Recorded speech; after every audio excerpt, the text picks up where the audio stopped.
Welcome back to Maniacal Reader. Today I am doing the Dyer Trilogy review.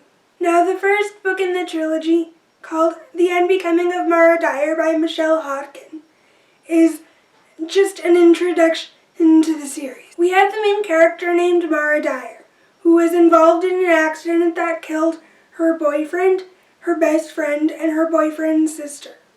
Because of the accident, she has PTSD. She has to move her family from Laurelton, Miami, to a new town.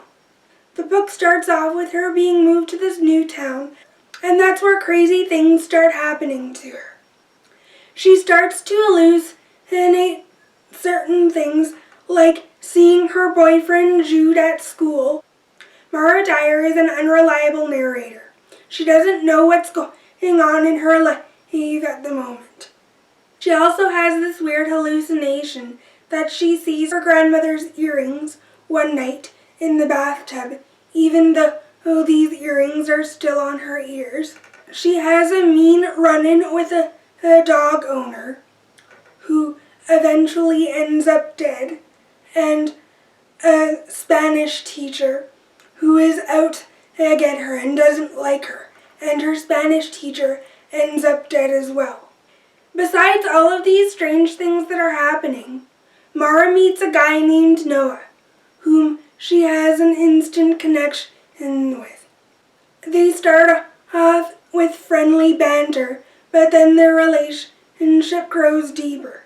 Mara wants to be with Noah, but he isn't sure that he can trust Mara. Also, there are strange things that happen when Mara and Noah kiss.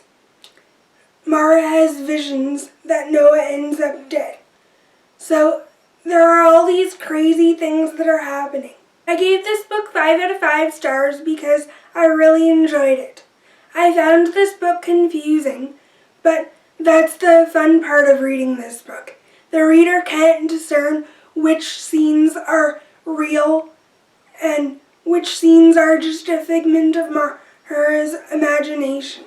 Mara has strange dreams about her accident too, so this even causes more trouble with the reader, and neither Mara or Noah know what's going on. The second book is called The Evolution of Dyer. Now I can't really discuss this book without mentioning spoilers, so if you haven't read this book, I suggest you leave now, because there's going to be spoilers. In this book, Mara and Noah's relationship deepens. Now that the reader knows about more of Noah's abilities, and that when he is near people, he can hear the sounds that they make and know if they're in trouble, but also he has the power to heal them. Mara's family in this book thinks she's crazy since strange things continue to happen to her, so her family decides to send her to a treatment center called Horizons. At Horizons, Mara meets people that she doesn't really like, and one of her friends from the first book, named Jamie Roth, happens to be at Horizons. They continue their friendship in this book. Mara is convinced that Jude is alive and haunting her, but the professionals at this treatment facility and her family don't believe her. They just think that she's crazy and not really telling the truth. I loved this book. I gave it 5 out of 5 stars. I especially liked the scenes where Jude finally confronts Mara and tries to kill her. I thought those scenes were really good and exciting. I was on the edge of my seat during those scenes, and I could not figure out what was going to happen next. After those scenes, I also loved the ending of this book since I did not know what was going to happen, and the second book definitely ended on a cliffhanger. The final book in the trilogy is The Retribution of Dyer. Mara and Noah realize why strange things are happening to them and why strange things happen whenever they try to kiss. I won't go into tell about this book too much because I don't want to reveal everything to you and have you not enjoy the book. But I gave 5 out of 5 stars for this book as well. I loved the romance in this book, especially during the end, and I wanted to be in Mara's position in these moments. I also liked the writing style in this trilogy.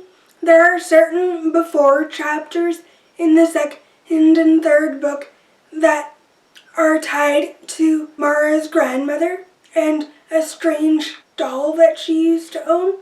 And I think they just added more depth to the novel. I was really happy with those as well. This trilogy was fantastic, and I could definitely picture myself reading it again in the future. That's all for my video today. I hope you guys enjoyed it.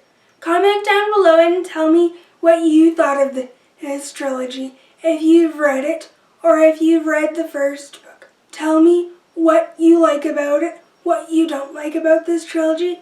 I'd love to hear your thoughts. I'll see you guys in my next video. Bye!